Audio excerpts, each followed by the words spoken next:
श्री कृष्ण गोविंद हरे मुरारी विनाश नारायण वासुदेव।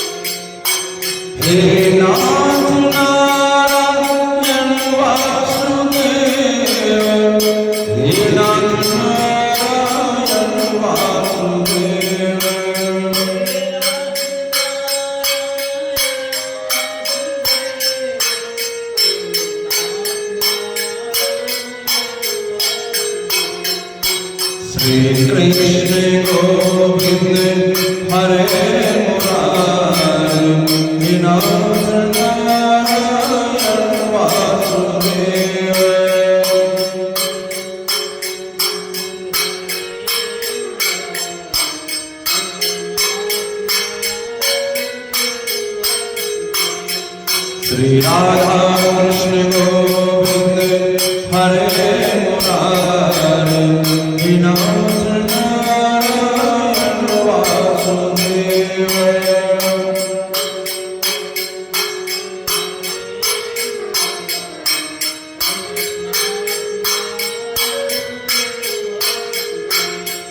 बोलो वृंदावन बिहारी लाल की जय। गजाननं गणाधिसेवितं कपिध्वजम्बूफलचारुभक्षणम् उमासुतं विनाशकारकं नमामि विघ्नेश्वर पादपङ्कजं। नमामि विघ्नेश्वर पादपङ्कजं। बोलो श्री गणेश जी महाराज की जय। श्री वृंदावन बिहारी लाल की जय।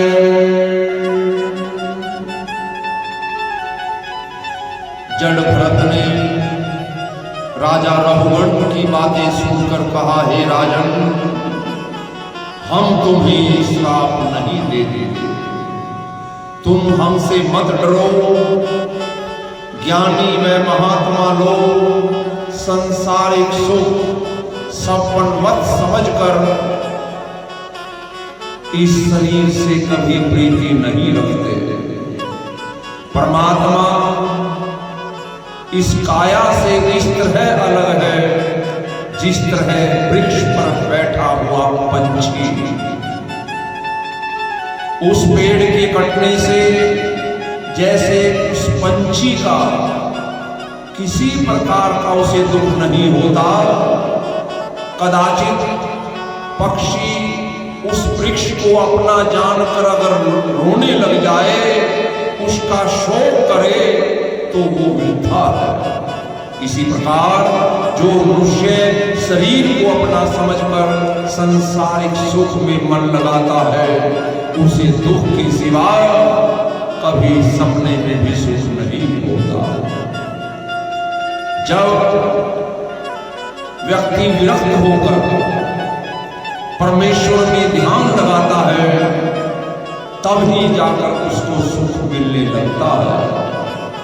परमेश्वर की भक्ति करने से हृदय में ध्यान का दीपक प्रज्वलित होता है और काम क्रोध का अंधकार उसके अंतःकरण से धीरे धीरे छूट जाता है।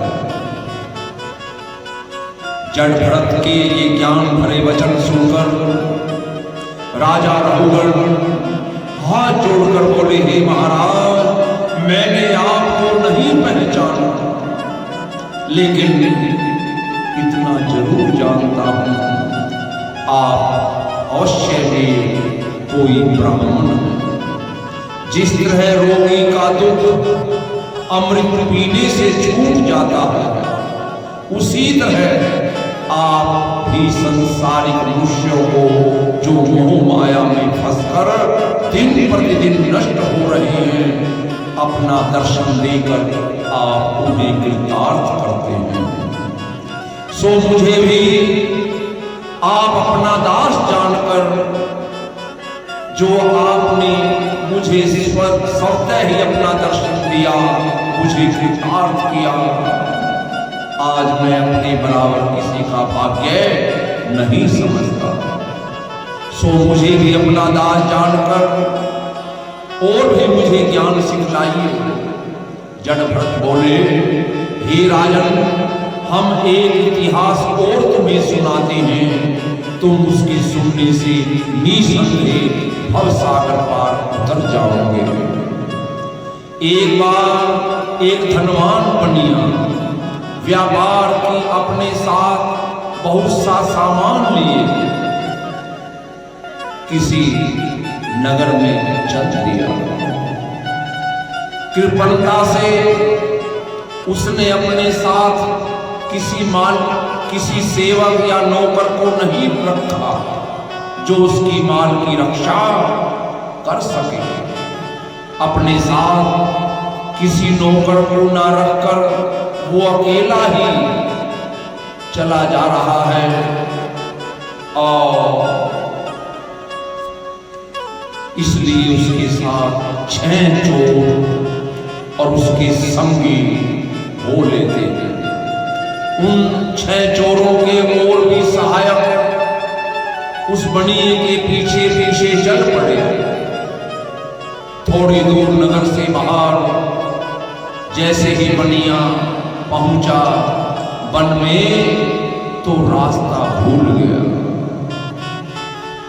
कोसों दूर तक बस्ती उसे दिखलाई नहीं पड़ी। वो वन में चला जा रहा है। वन में कभी बाघ, कभी भालू, कहीं कटीले वृक्ष, कहीं नदी नाले, यहां तक कि उसे चलने में भी रास्ता कठिन होता है जा रहा है। और उधर मारे डर के उस वन से पार होने के लिए जब देखते देखते संध्या हो गई पर बस्ती उसे कहीं नहीं मिली, तो उसी वन में उसे रात हो जाती है और वो बनिया रात को एक नाले में अपने सामान सहित अपने आप को छुपा कर बैठा लेता है।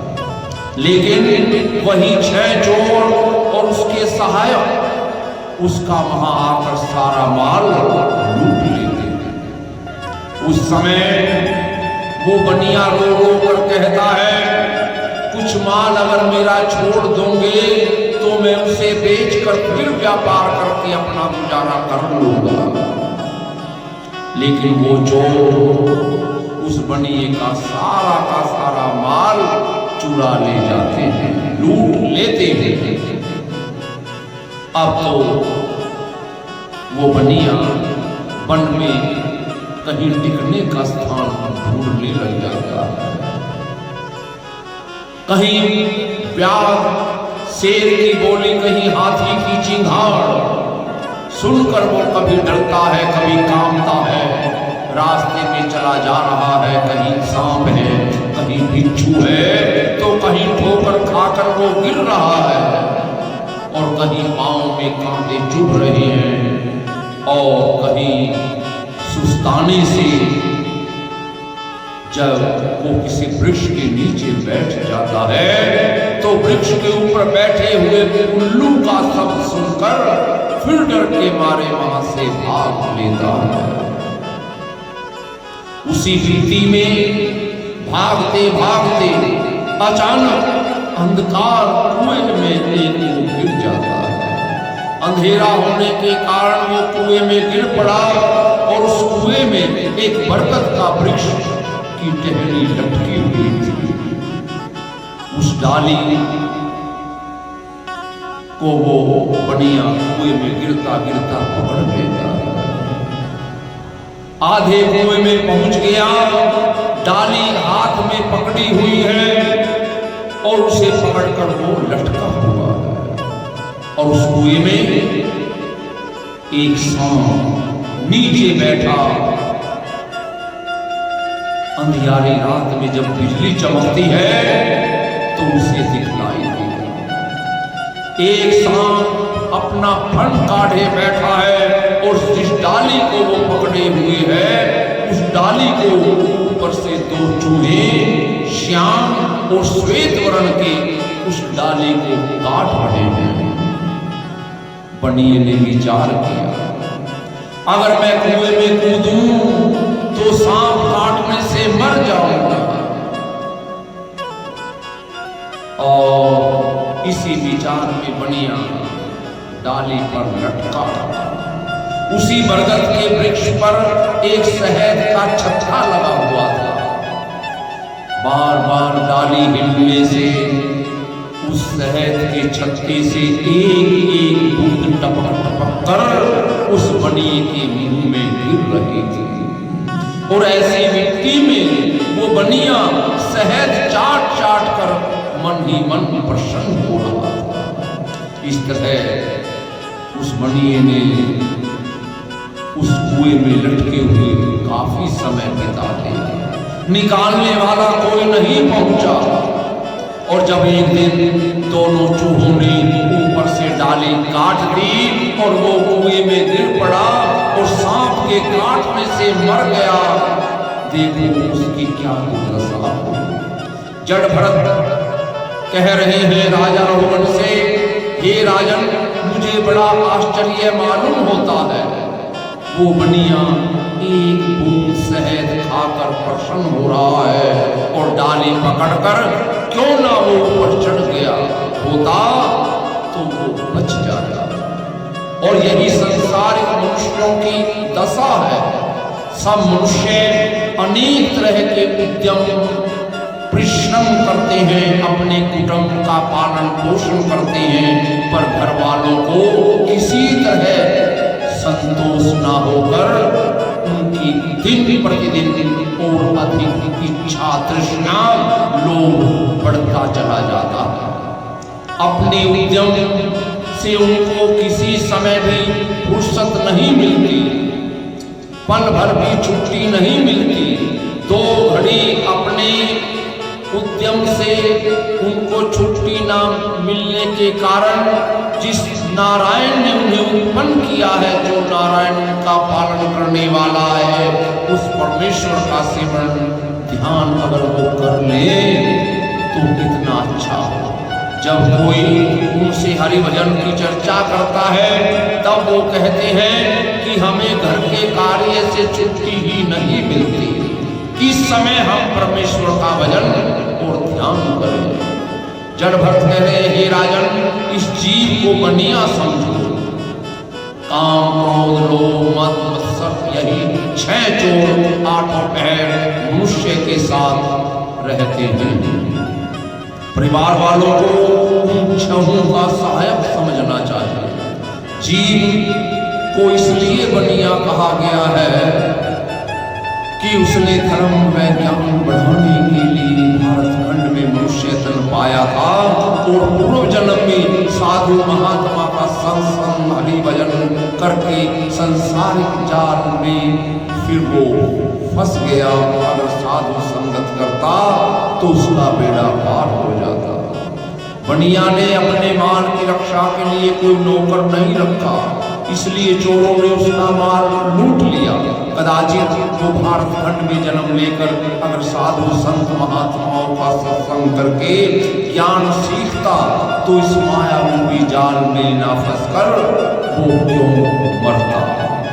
जैसे वो बनिया अपने रहने के लिए उस वन में एकांत देख रहा था, कहीं आराम से मैं ठहर जाऊं, रात बिता लूं, लेकिन शेर भालू चीतों की आवाज भयानक सुनकर वो भागता है डर डर कर इधर उधर, लेकिन उसे कहीं भी चैन नहीं मिलता। वही स्थिति संसारिक सुख चाहने वाले की है जो दिन प्रतिदिन दुख भोगते हैं। मनुष्य कभी अपने कुटुंब में जब कोई बीमार हो जाए या किसी की मृत्यु हो जाए या किसी को कोई रोग या किसी की धन हानि हो जाए तो वो चिंता में फंसा रहता है। जिस तरह उल्लू और शेर बनिए को डराते थे, उसी तरह परिवार वाले जब आपस में झगड़ा करते हैं तब मनुष्य बड़ा दुख पाता है। स्त्री की शक्ति को अंधकार समझना चाहिए। उस जगह ज्ञान और वेद पुराण का वचन व्यक्ति सब भूल जाता है।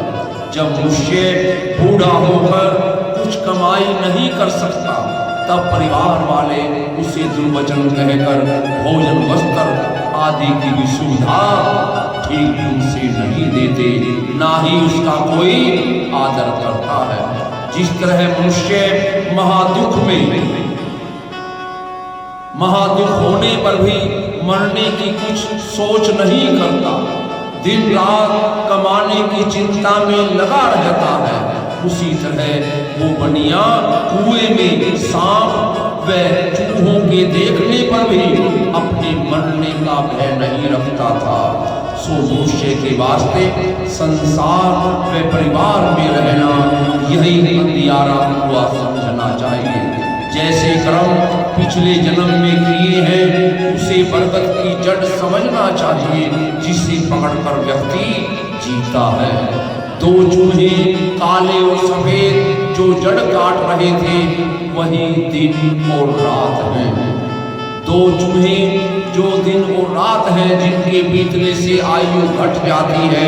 बनिए ने जो सांप कुएं में देखा था उसे साक्षात यमराज काल समझना चाहिए।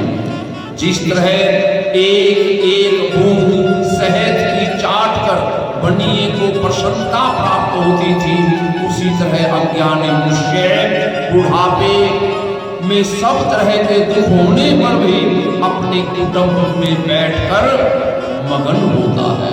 उसी को शहद की बूंद समझना चाहिए। हे राजन, जगत को दुख देने वाला ये बन समझो। संसारिक माया जाल में फंसने वाला मनुष्य उसी बनिए के समान दुख पाकर नष्ट होगा, जिस तरह तू जगत की माया में ही राजन लिपटा हुआ है। उसी तरह वो बनिया स्त्री पुत्र के मोह में फंसकर नष्ट हुआ था। जो कोई वेद शास्त्र के अनुसार अगर चले और वो निसंदेह अपना व्यक्ति मनोरथ पूर्ण कर सकता है, नहीं तो सब छोटे बड़े इसी माया रूपी वन में भूल कर रास्ता अंत में नष्ट हो जाते हैं। लेकिन सत्संग ऐसा है जो व्यक्ति को राह दिखलाता है। सत्संग के बिना मोह रूपी वन से बाहर निकलना व्यक्ति के लिए बड़ा कठिन है। इति श्री भागवत सकल कथा विराम। बोलो श्री विष्णु भगवान की जय। भुजगशयनं पद्मनाभं सुरेशं विश्वाधारं गगनसदृशं मेघवर्णं शुभं श्रीलक्ष्मीकान्तं कमलनयनं योगिभिरगम्यं वन्दे विष्णुभवहरं सर्वलोकैकनाथं कर्पूरगौरं संसारसारं भुजगेन्द्रहारं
चौथा वाले माता तेरी सदा ही रे। श्रीमद् भागवत महापुराण की जय। श्री सुखदेव जी महाराज की जय। बोलो वीर बजरंगी हर हर हर महादेव शंभु से शंकर भगवान की जय। जय जय श्री राधे श्याम जय जय श्री राधे श्याम जय जय श्री राधे श्याम। ओम त्र्यंबकं यजामहे सुगंधिं पुष्टिवर्धनम् उर्वारुकमिव बन्धनात् मृत्योर्मोक्षीयमामृतात्।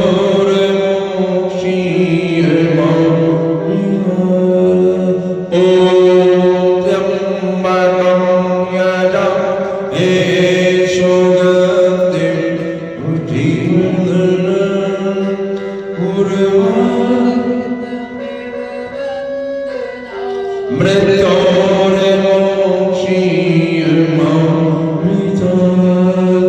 ॐ त्र्यंबकं यजामहे सुगंधिं उर्वारुकमिव मृत्योर्मोक्षीयमामृतात्। ॐ शांति शांति शांति। जय जय श्री राधे श्याम जय